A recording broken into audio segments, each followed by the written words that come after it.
Sabi niya, hindi pa, ayoko pa kasi mabuntis. Gumanon siya. So lumalabas dito, ha, na si Ate Jam ay nagsinungaling.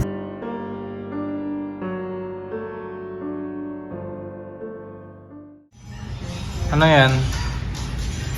Gagawin niyo? Yes.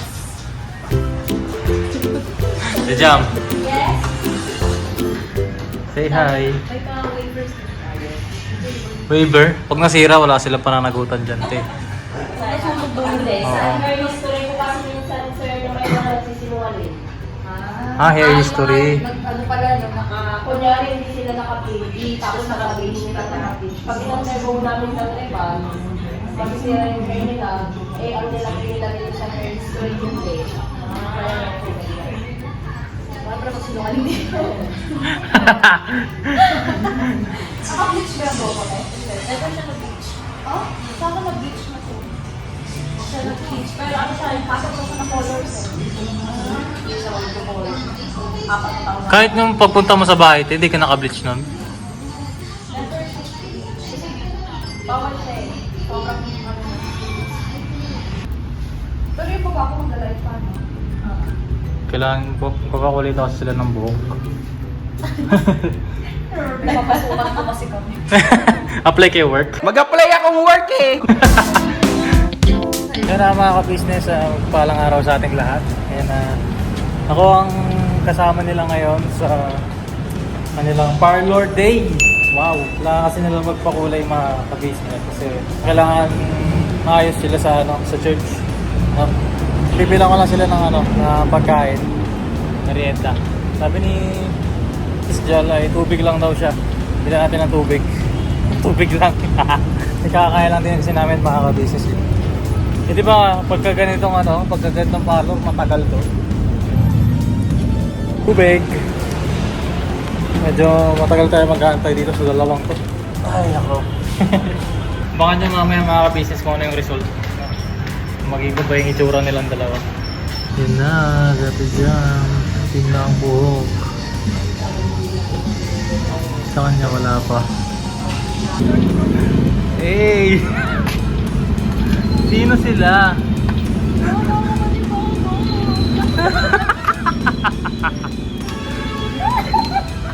Sino ka? 5 years.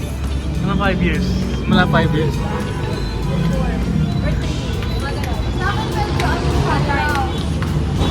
Hindi, black siya. May sa'yo mahal. Black pa rin. Oh, black pa rin. Black pa rin. Oh.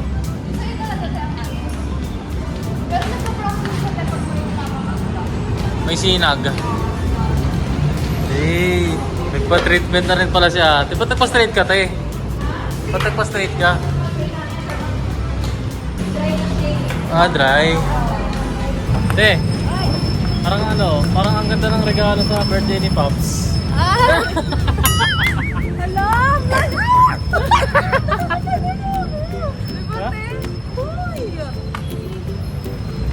Ang daming hindi masasanay dyan, te, sa buhok mo na yan.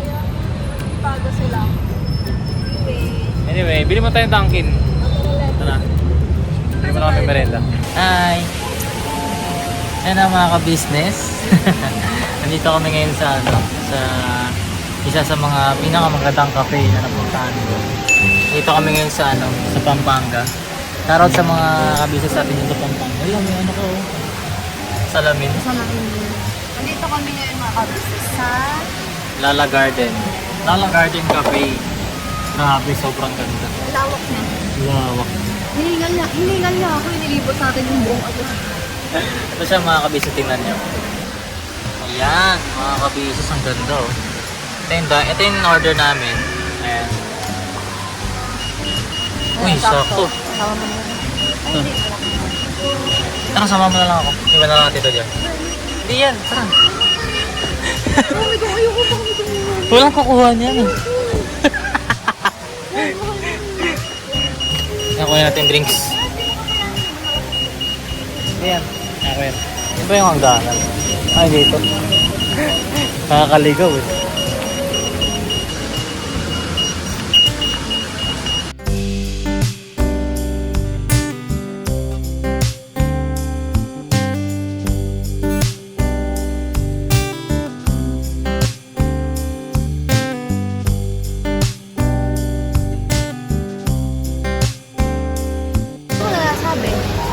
daw. Tinanong ko kanina. Eh sa akin. Arrange natin. Sige. Picturean muna natin. Kaya na mga kabisnes, tapos na namin picturean.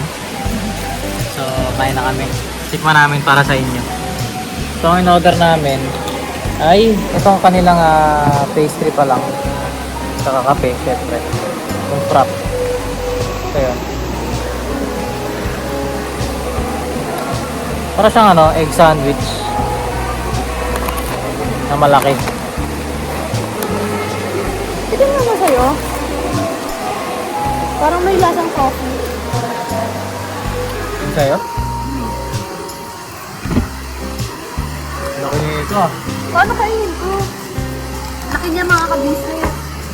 Ano to? 190 pesos. Ano to? 160? 160? Ang laki oh. Sarap.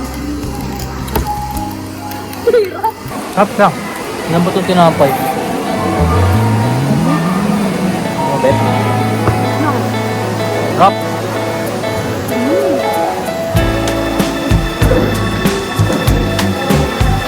Ito. Ating special, itlog lang siya na may mayonnaise. Ikaw, ano yan? Na may mga gulay-gulay. Sarap. Nakakabusog agad. Ang messy niya lang kainin. Kasi mga kabisnes yung sa akin. Puro ketchup yung ibabaw, kaya tapos matama sa bilog. Kaya mo na ito. Kaya mga sa'yo. Kala siya. Ba't ka nagkasarapan? Sarap siya eh. Appreciate.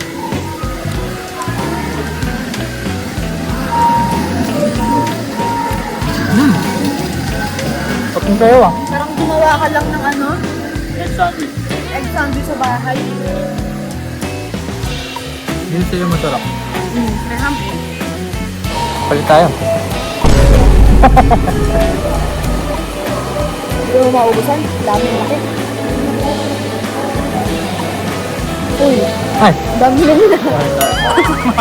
Hindi ko naman ito maubos mga kabisnes.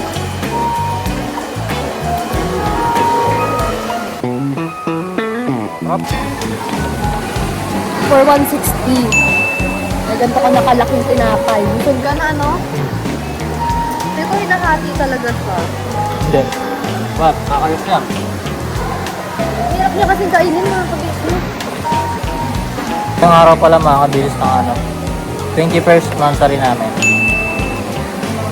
Ano yung tissue dyan? Baka yung kape. Tikman sa akin. Yung mga kung jabad dito ka tayo. Akin yan, Java Chip. Sabi sa'yo, kaya sabi ko sa'yo, patikit kasi parang lasang kape. Oo, di ba? Parang lasang kape. Sabi ko, hindi sa'yo. Inagot mo sa akin, hindi ko yan. Hindi, hindi na pagkulang. Sabi ko kanina, mahal patikim lang sa'yo kasi yung sa akin para may lasang kape. Uy, ang sarap. Sarap ng pagkano ito. Bakit?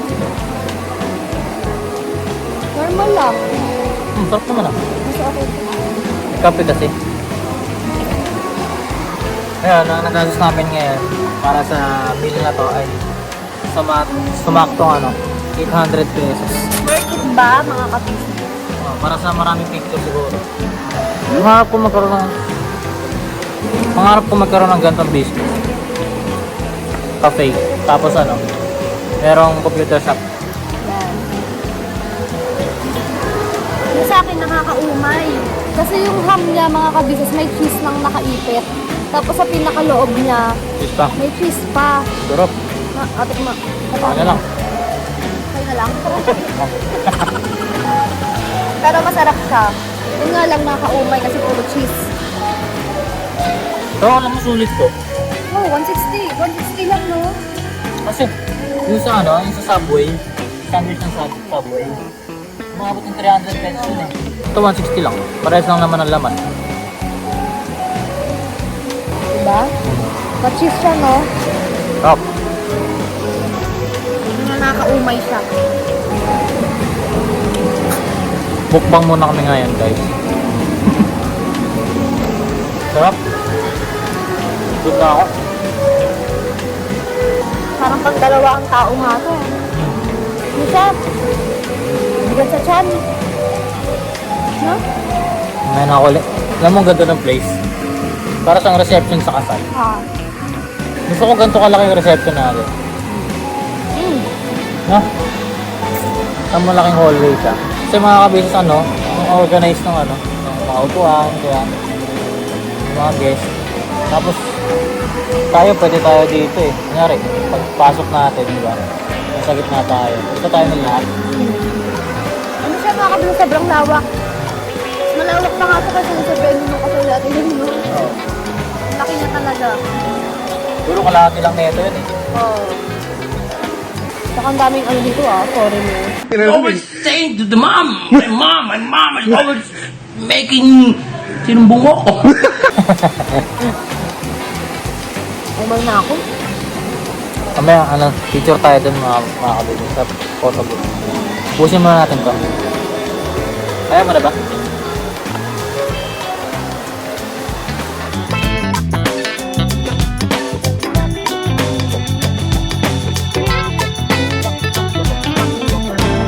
So yun na mga ka-business, mapagpalang araw sa ating lahat. Opo. Yan alam kong marami nag-aabang nito. Ang aming reaction doon sa pregnancy test ni Papa Dins. Yun nga mga ka-business, napanood na namin yon nung premiere. At sa kasamaang palad ay wala kami doon nung time na yon kasi ako po ay nasa school nun mga ka-business. Tapos umalis din ako kasama ko yung mga kaibigan ko. Tapos si Miss Jal, wala rin. Oo, nasa bahay lang siya noon, mga ka-business na sa kanila. Tapos hindi namin alam na may ganun ng ganap. Pero kasi pinapapunta kami ni Kuya noon mga kabisi sa KB House. Punta raw kami. Punta raw kami. Pero hindi namin napanood yung yung umpisang-umpisa. Ang napanood ko na lang yung inaabot na kay Mama, pinapakita na sa iba. Oo, ayun na Yun na napanood. So gusto kong panoorin ngayon yung yung umpisang-umpisa kung paano ba nila ginawa. So, ayan nga mga ka-business. Ay, kasi hindi namin to pinanood ulit mga ka-business. Doon lang kami sa mismong reaction nila. Pero yung pinaka-umpisa, paano nila ginawa, in-execute. Okay, Yes, ready. ano mo Ay, po? bibigyan. Mga ka-business, pasensya na. Yung cellphone ko kasi basag eh. Ayan basag yung cellphone ko. Buksan mo. Wala, di mo kita eh. Ayan hindi yan screen protector Pagka na siya, nag-i-stutter. Ba't ba kasi nabasag yan? Nagpiling mayaman. Hindi, nambagsak ko mga ka-business. Tapos umuna yung screen. Matry yung pampagawa na yun. Stays lang. Kung positive man, masaya. Kung negative man, hindi masaya pa rin tayo. At Pala yun. higit sa lahat, salamat sa ating Panginoong Diyos. At kung ano man po yung maging resulta nito, ipapakita natin sa mga ka-business family.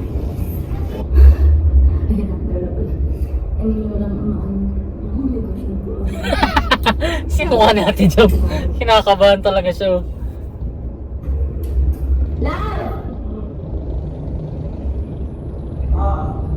Ika muna. Ayan Di ba nagpipiti ka rin kapag sa work? Oh, Ay, yung sa medical, di ba? Oh, medical. Paano ba ginagawa yun? ihi lang, 3 times. Ganun daw. Tatlong patak, 3 times. Saan mo nilalagay yung ihi? Doon sa bilog, may ano kasi ng ihian eh. Hindi ko nga din gets paano nag-work yung PT na yan. Kasi parang ang galing. Paano nila nalamang ano? Hindi, yun, may hormones kasi Hmm. na nakikita sa ihi, na sumasama siya sa ihi. Ang hindi ko magets paano siya ginagawa. So ano yun, iihian mo yung Hindi, PT? parang ano, yung iba kasing ano eh, sa cup lang, Sa cup? binibigyan kami ng cup na kasi ihi. Tapos parang may, parang ano, higupan ba yung tawag noon? Suction. Ayun, suction. Or Tapos, drop siya mga kabis, di ba? Yung mga nag-aasyan. Tapos ayun, 3 patak lang sa may ihi. Tapos ayun, antay daw mga ilang minuto. So ganun yung ginagawa nito dyan ngayon. Oh, pero iba yung PT niya eh. Mahaba. Yun na.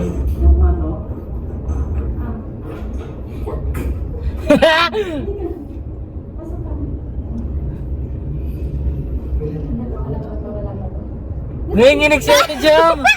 Nanginginig siya!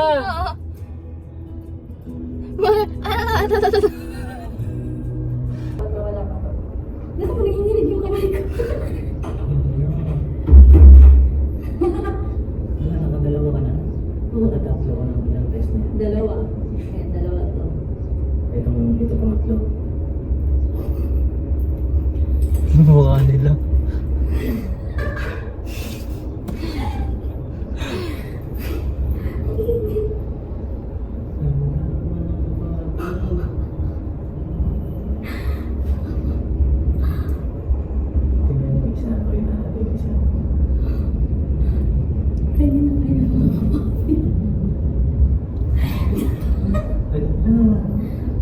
Tatlo sila pare-parehas. Kamukha nila. Kaya nga ay magkamukha sila.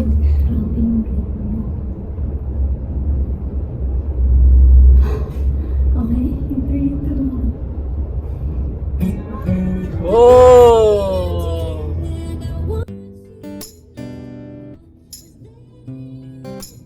Pulang-pula, no? Grabe, ang linaw.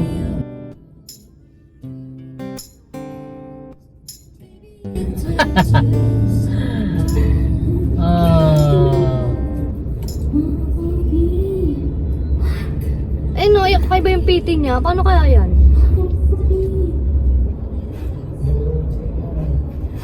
Tatlo. Ang linaw, no? May May ads. pa. So yun na mga ka-business, alam nyo, sa totoo lang, bakit ganun ang reaction namin? Parang wala lang, parang hindi kami nagulat. Pero masaya kami ha, huwag nyo kaming ibabash. Kasi may i-reveal kami sa inyo. Sige, ikaw muna, kwento mo. Kasi ano, 'di ba? Oh. 'Di ba ano, nag-Green Hills pa sila noon. 'Di ba nag-Green Hills sila? Tapos napanood ko kasi sa part na yun na nagbigay ng PT si Ate Jam doon. So, nauna yung Green Hills kaysa sa birthday ni Kuya, 'di ba? So, nung nag-birthday si Kuya, bago pa mag-birthday si Kuya, magkakasama tayong tatlo noon kasi nga nagpakulay kami ng buhok. 13, May 13. May 13 magkakasama tayo noon. Parang May 12 ata sila na Green Hills. Diba? May 12 sila na Green Hills. May 13 kami magkakasama nagpakulay ng buhok. Tapos May 14 birthday ni Kuya, magkakasunod na araw. Nung May 13, out of nowhere, tinanong ko si Ate Jam na, kasi dinudugo ako noon nung mga panahon na yun eh. Sabay kami. Naalala ko lang, sabi ko, tay, dinugo ka na ba? Tapos sabi niya, hindi pa, gumanon siya. Sabi ko, di ba sabay tayo? Gumanon ako sa kanya. Sabi niya, hindi pa nga eh. Sabi ko, pero regular yung dugo mo, te. Sabi niya, oo, at saka first time daw nangyari sa kanya na na-delay siya. So sa isip ko, ay, buntis na to, pag ganito. Kasi, Delay na. kasi first time niya raw ma-delay. Tapos, sabay kami. Tapos sabi niya pa sa akin nun, usually daw kasi kapag ganung petsa na 14, patapos na raw talaga. As in, pahabol na lang ganun. Eh, Kasi ako ito pahabol pa, na lang din ako nun Ito eh. pa, tinanong mo siya kung nag-PT na siya, di ba? Oo. Ang sagot niya? Ano sagot niya? Tinanong ko, sabi ko, pero nag-PT ka na, te. Sabi niya, hindi pa, ayoko. Sabi niya, hindi pa, ayoko pa kasi mabuntis. Gumanon siya. So lumalabas dito, ha, na si Ate Jam ay nagsinungaling sa atin. Kasi nga, yun nga, Oo. balak sana nilang i-surprise tayo. Mhm. Pero sa kasamaang palad, hindi kami nakasama nun sa surprise Reaction, nila o oo. sa reaction. Pero yun nga mga ka-business, may idea na kami talaga na buntis si Ate Jam. Dahil nga, hindi na siya dinatnan nung 14. Oo, tsaka first time niya raw Kasi ma-delay. diba, mga ka-business, nung sa mga nagsasabi dyan na nababasa ko sa comments na baka nung kinasal may laman na. Oo, hindi eh. Hindi, kasi mga ka-business, nung May 14, patapos na yung regla niya nun. Nung nung April, nung Hindi, April 14, may dugo pa siya nun. may dugo siya pero patapos na raw, Mhm. sabi. So, ano mabubuntis? May dugo nga. Tapos, nung nung nagpalawan sila, doon na siya, wala na siyang dugo nun. So, ibig sabihin, nung pagkalapag nila sa Palawan, nag-fertile na si Ate Oo, Jam nun. may na siya, may itlog na. So, ayun nga. Basic science. So, ayun nga, mga ka-business, kalooban din talaga ng Panginoon Diyos. At yun ang pinakamagandang regalo rin, no? Sa birthday ni Pops. Papa Dings. At yun nga, mga ka-business, sobrang saya namin, lalo na rin ako, na magkakaroon na ako ng pamangkin. Magiging tito na ako. Ako rin! Alam niyo ba mga kabisa, sinasabi ko sa kanya nung nakaraan, na ang saya ko rin kasi may tatawag, na finally may tatawag na sa akin tita. Kasi ako mga kabisas, yung ate ko kasi may asawa na rin yun, pero ayaw pa nila magkaanak. Eh syempre, kanya-kanya naman tayong kung anong preferred mo sa buhay, di ba? Yun yung naging prefer nila na di mo na sila mag-aanak. Tapos magiging tita na ako kahit hindi ko sariling tugo na kadugo, I mean hindi ko kadugo, di ba? Di ba? Oo. Kaya yun may tatawag na sa akin tita. Tita Jal. Tita ganda. Sa'yo na mga kamis, di namin alam para bang ano bang feeling ng tito at tita. Basta ako kasi mga kabisnes, sabi ko talaga, pag ako, once na naging tita ako, hindi ko may papangako na hindi ko siya mai spoil. Ganon. Tapos gusto ko talaga pag nagkapamangkin ako babae, para yung maartehan mo yung bata. Ganon. Yung, ang cute kasi ng mga OOTD ng mga baby girls. Alam Ako gusto ko lalaki. Kasi gusto ko siyang i-wrestling, gano'n. Babalik-balik-bagin ko siya, gano'n. No? Pero kahit ano naman. Parang playtime lang, gano'n. Gano'n ako. Tapos siyempre, papatry ko ng mga extreme. Tuturuan ko mag-drive, gano'n. Mag-bike. Parang naging tatay na rin. Sino ka? Hindi ko alam eh. Siguro mag-interview tayo ng mga tito tsaka tita. Ano bang feeling ng tito tsaka tita? Comment nga kayo mga ka-business. Parang nakaka-excite siya, no? Nakaka-excite na hindi ko alam kung paano ba kami magiging tito tsaka tita. Basta parang nakaka-excite siya. Nakaka-excite sobra. At ayun nga, muli congratulations Papa Dins and Ate Jam sa inyong first baby at sana ay huwag maudlot at huwag magaya din sa iba na hindi natutuloy, no? Pero whatever happens, it happens for a reason, diba? At yun, ang hiling natin ay maging healthy ang baby, maging healthy rin ang inyong pagsasama. At abangan natin lahat, no? Pati yung mga cravings era. Yes! Ako ang pinaka-inaabangan ko siguro yung gender reveal. Yung gender reveal. Kailan ba yung gender reveal? Hindi ko alam kung anong... Month? Kung ilang weeks ang baby para makita na yung kasarian eh. May gender na ba yan? Hindi ko alam. Search nga natin. Kasi mga kabisnes, pag nakakapanood ako ng mga gender reveal, yung mga tiyan ng mga nanay dun, malalaki na. Feel ko 6 months siguro. 5 months. Feel ko 5 months pwede na, no? You can determine your baby's gender as early as 10 weeks. Woo! Anong ilang buwan? Of pregnancy through a simple blood test or between 18 to 20 weeks. Alam niyo ba mga kabisnes, pwede ba lang malaman yung gender ng baby kahit 1 month pa lang? Alam mo ba yun, Mal? Oh, sa blood test. Oo, sa blood test. Ang galing. Ayun nga. 2.5 months of pregnancy through a blood 2 to test. 5? 2.5 months. Parang dalawat kalahati. Tapos pwede na. Blood test. Tapos pagka ultrasound, siya malalaman. 4 to 5 months. Diba? 5 months. Pero kung excited, diba? Kasi may napanood akong ganun, kay Bea Boris ata yun. Nag-gender reveal. Nag-gender reveal siya ng 2 months pa lang siya. Pwede pala yun. Galing, no? Siyempre, ang pinakaabangan nating lahat, yung baby next year, diba? Yeah. January or February daw. January or February daw. So yun na mga ka-business, salamat na marami sa pagsama sa amin at ayun, tito and tita na kaming dalawa. Yes, pati si Budang. Tito Dave, tapos tita Jal, tapos tita Budang. Ang galing. Okay, maganda yan. Kasi kami mga ka-business, ang tawag namin sa mga tito at tita namin. Sa side ni mama, tito at saka tita. Sa side naman ni papa, mama at saka papa. Kunwari, mama Nining. Yan, tita namin yun. Tapos papa Nunoy. Mga ganun. Yun sa amin. Siguro sa akin, anong kaya magandang tawag? Tita lang ako. Tita. Pangarap ko matawag na tita eh. Wala pa kasi ako at the age of 25, wala pa tumatawag sa na tita. Wala pa rin pangarap ko lang matawag na tita. Though, pagkalabas pa naman ng baby, hindi naman agad magkasalita ng tita yan eh. Hintay pa tayo matagal. 5 years old pa. Oo. So 30 ka na nun. Ayun. So yun mga kabisi, salamat na marami sa pagsama sa amin. Ayun. May next vlog pa kami. Nakabangan nyo mga ka-business. Alright? Secret. Never say goodbye. Tomorrow is another day. Tito and tita.